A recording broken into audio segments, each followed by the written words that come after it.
What's up, everybody? Good afternoon. This is part two of my videos taking a look at the 2023 draft risers on offense at the positions of import for the Seahawks. And the earlier video did the quarterbacks. Now we're going to do tight ends and offensive linemen.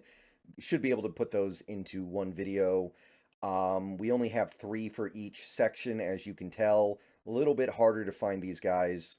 Tight end especially was kind of rough. It was not a great year for this crop.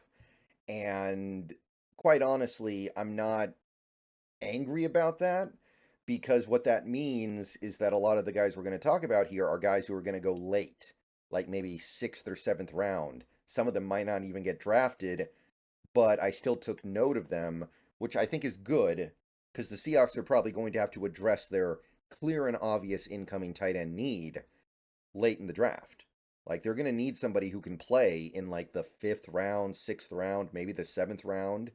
They're not going to have the resources to address the need with a super high pick. And there aren't really a lot of guys you can use a high pick on this year anyway. There's one superstar tight end, one star tight end, and then the bottom drops out.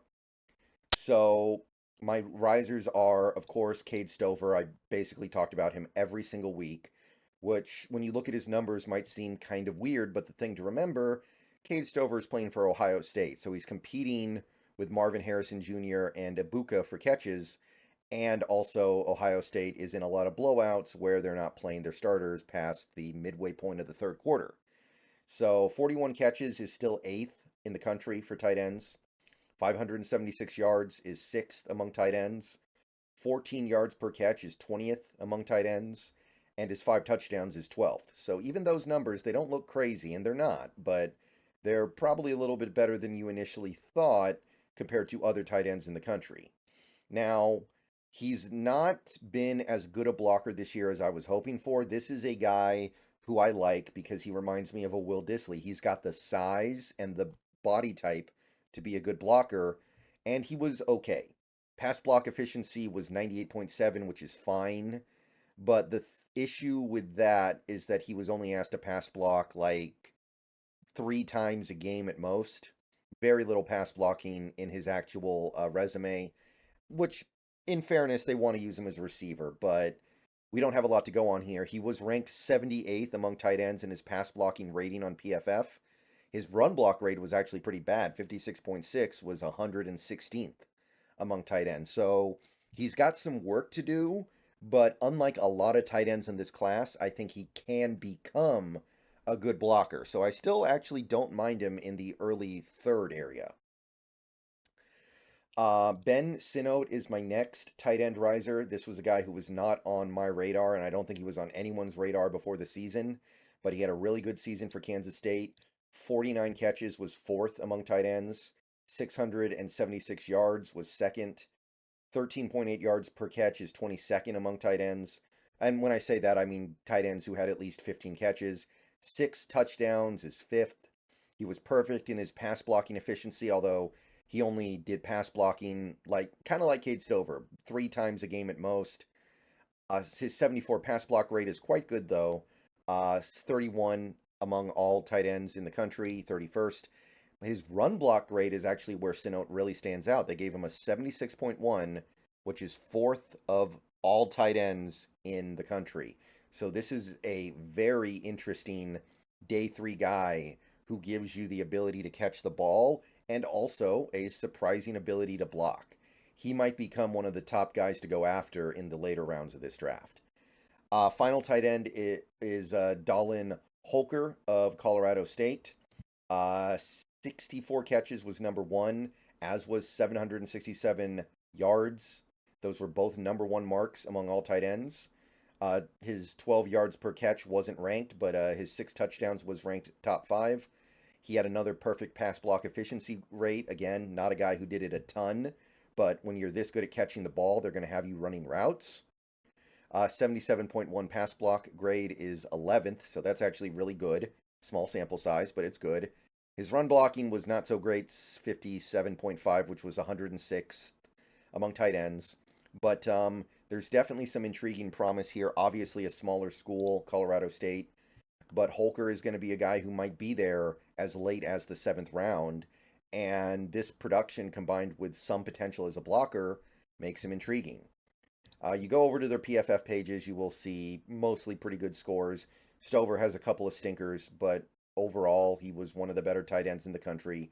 Sinout was graded very strongly, and he only really had like one, if we're going to be honest, one noticeably bad game where he didn't really show up, according to their grading anyway. And Holker um, didn't grade out quite as well. There were quite a few games where he was kind of anonymous, where they didn't grade him particularly well.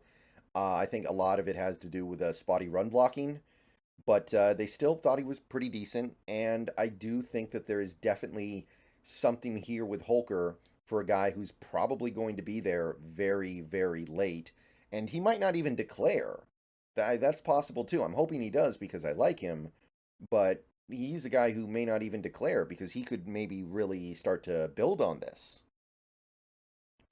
Okay, so now we're going to do the interior offensive linemen. I only have three guys because most of the interior offensive line stuff has stayed stagnant. Cooper Bebe was ranked as one of the top tackle converts. He still is. Graham Barton was ranked as one of the top tackle converts. He still is. Zach Zinter destroyed his leg in Michigan's last game, so he's probably off the board now. I don't think you can draft him. He looks like I don't know if he's going to play football again because the injury was so bad. We'll have to see. But I don't think we can really discuss him now. He might have been a late riser. But as of right now, I only really have these three guys. We have Christian Haynes of UConn, another kind of small school guy. He played a ton this year, over 800 snaps, which was 47th in the country. Good split between pass snaps and run snaps. And he only allowed 7 pressures on the season, 1 sack, so his pass blocking efficiency was 99, and he was rated by PFF as one of the best guards in the. This is against all guards, by the way. Third in total grade, 84.8. 10th in pass blocking, 87.9. And third in run blocking, 84. So he's well rounded. He's considered to be good in both areas. He allowed very little in terms of pressure this year. And I do think that this is going to be kind of it's almost like a token small school offensive lineman. And going over to his PFF page real quick, you can see that most of the games he was really good. There are some games where he was just okay. Really no games where he was bad. This is certainly another guy who played a lot of weak competition. But if you actually look at this, there are some games here where he gets to face real competition. NC State, Duke, Boston College, Tennessee. Like, there's actually some credible competition here, and he still held up fairly well. So, Christian Haynes might be a third-round pick for all I know. I think he's going to at least be a fourth-round pick. And if you're looking for a long-term right guard solution, that might be the answer. This is a guy who has really done a lot of work to increase his stock in recent years. Recent months. Second guy is going to be Jackson Powers Johnson of Oregon. I didn't even know that this guy was considered a draft prospect until about a month ago when he started getting a ton of attention. And now he's in the conversation for best center in this draft. 772 snaps this year, which was 62nd for all centers. Mostly pass blocking, but a decent amount of run blocking. 458 to 314. It's a okay spread. And get this, 1 pressure allowed the entire season as a pass blocker. 99.9 pass blocking efficiency. So you can't get better than that. He allowed 1 pressure against Texas Tech, and then he was lights out the rest of the season. I know Oregon has a system that makes it easy for offensive linemen to not allow pressures, but that's pretty remarkable. 458 pass block snaps, 1 pressure allowed. He is number 1 in overall PFF grade for centers, number 1 in pass block grade, and number 1 in run block grade. 91.2 against the pass, 83 against the run, 83 overall, number 1, number 1, number 1. This is, according to PFF, the best center in college football.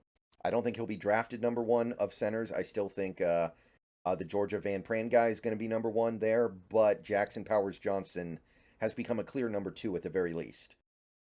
This final guy's kind of tough because, like I said, I don't know if he's going to convert to guard in the NFL. I don't.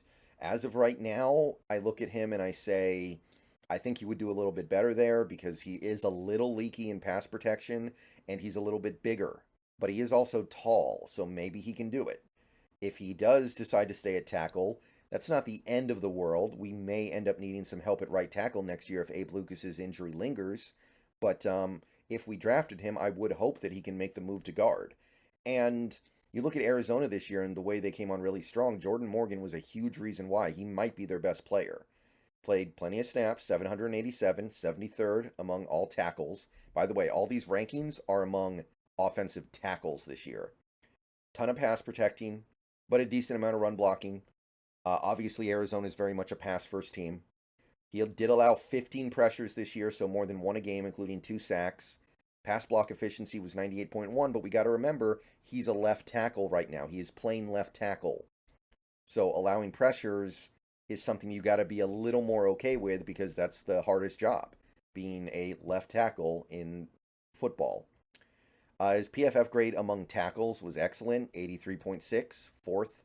His pass block rate is excellent, almost 90, fifth among all tackles. Run block rate solid too, 75.3 is 15th, workable, more than workable. But what's his plans for the NFL and what can he do in the NFL? Is he going to try to play tackle, fail out, and then move to guard? Is he going to try at right tackle? Like, we got to know these things, but I could see it going either way.